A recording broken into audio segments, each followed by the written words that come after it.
आज हामी शासन सञ्चालनको एउटा निकै आधारभूत तर सधैँ बहसमा आउने विषयमा कुरा गर्दैछौँ। राजनीति र प्रशासन बीचको सम्बन्ध। हो, निकै महत्त्वपूर्ण विषय। भरत केसीको एउटा लेख छ, राजनीति र प्रशासन सम्बन्ध। यसमा केही रोचक पक्षहरू छन्। आज तिनैमा अलि गहिरेर हेरौँ न त। खासमा यो सम्बन्धलाई पहिले कसरी हेरिन्थ्यो अनि आजभोलि कसरी बुझ्नुपर्छ भन्नेमा नै केन्द्रित रहौँला। एकदम सान्दर्भिक, किनभने कुनै पनि सरकार कति प्रभावकारी छ भन्ने कुरा धेरै हदसम्म यही सम्बन्ध कस्तो छ भन्नेमा भर पर्छ। के यी दुई एकदमै अलग पाटा हुन् जसले आफ्नो काम मात्र गर्ने, वा यिनीहरू एउटै ढुङ्गाका यात्री हुन् जसले मिलेरै यात्रा तय गर्नुपर्छ? यो प्रश्नले शासनको गुणस्तर नै देखाउँछ। यो बहस त खै निकै पुरानो रहेछ जस्तो लाग्यो। 1887 त्यो वुड्रो विल्सनले त्यो द स्टडी अफ एडमिनिस्ट्रेसन भन्ने निबन्ध लेखेपछि अझ चर्चामा आयो है। हो, उहाँको मुख्य तर्क के थियो भने राजनीति भनेको नीति बनाउने काम हो, नीति निर्माण, अनि प्रशासन भनेको चाहिँ ती नीतिलाई निष्पक्ष र कुशलतापूर्वक लागू गर्ने, कार्यान्वयन गर्ने। त्यही त फ्र्याङ्क जे गुडनाउले पनि यस्तै भनेका थिए। राजनीतिले जनताको इच्छा बुझ्ने, नीति बनाउने, प्रशासनले त्यसलाई व्यवहारमा उतार्ने। यसैलाई पोलिटिक्स एडमिनिस्ट्रेसन डाइकोटमी भनियो, मतलब राजनीति र प्रशासनको विभाजन। 1930 को दशकसम्म यही सोच हावी थियो। यसको उद्देश्य चाहिँ के थियो? उद्देश्य थियो प्रशासनलाई राजनीतिक प्रभावबाट मुक्त राख्ने, ताकि त्यो निष्पक्ष होस्, दक्ष होस्। सिद्धान्त त राम्रै सुनिन्छ नि, होइन? राजनीतिले के गर्ने भनोस्, प्रशासनले कसरी गर्ने भनेर काम गरोस्। हो, एकदम। यसैले त सार्वजनिक प्रशासनलाई एउटा छुट्टै विषयको रूपमा पनि विकास गरायो क्यारे। हो नि, प्रशासनमा योग्यता, व्यावसायिकता जस्ता कुरामा जोड दिन थालियो। तर सिद्धान्तमा जतिसुकै राम्रो लागे पनि व्यवहारमा साँच्चै यसरी छट्ट दुई फ्याङ्क पार्न सकिन्छ त राजनीति र प्रशासनलाई? 1930 पछि त यसमाथि प्रश्न उठ्न थाल्यो नि, है? एकदम, धेरै प्रश्न उठे। हर्बर्ट ए साइमन, पल एप्पलवाय अनि ड्वाइट वाल्डो जस्ता विद्वानहरूले यो विभाजनलाई अलि अवास्तविक भने।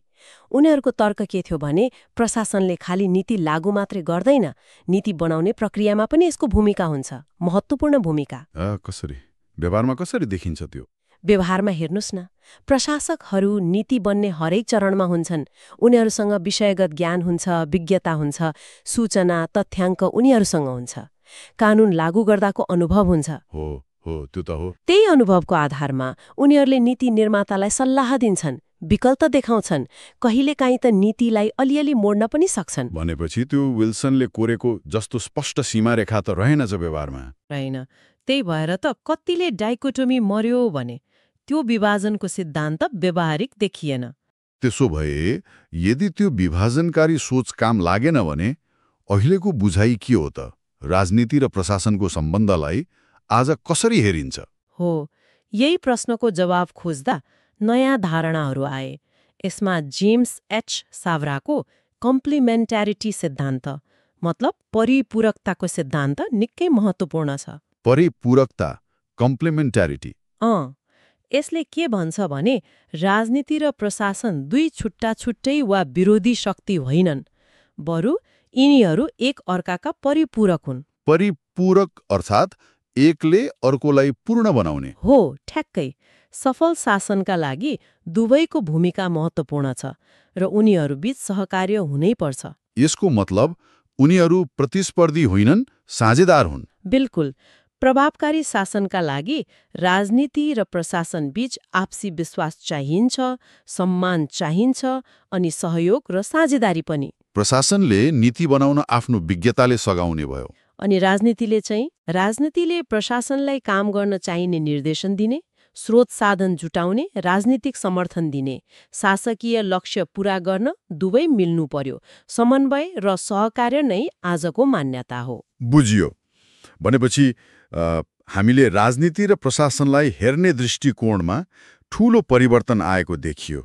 सुरुमा एकदम अल्लग्याएर हेर्ने सोच थियो, अहिले आएर चाहिँ उनीहरू एकअर्का बिना अपुरो हुन्छन्, प्रभावकारी हुँदैनन् भन्ने भयो। हो, प्रभावकारी नतिजाका लागि राजनीतिक इच्छाशक्ति र प्रशासनिक क्षमता दुवैको सन्तुलित मिश्रण र सहकार्य चाहिने रहेछ। सारमा त्यही हो। तर हेर्नुहोस्, सिद्धान्तमा परिपूरक भन्न जति सजिलो छ नि, व्यवहारमा त्यो सन्तुलन कायम राख्न गाह्रो छ होइन त? एकदमै चुनौतीपूर्ण छ।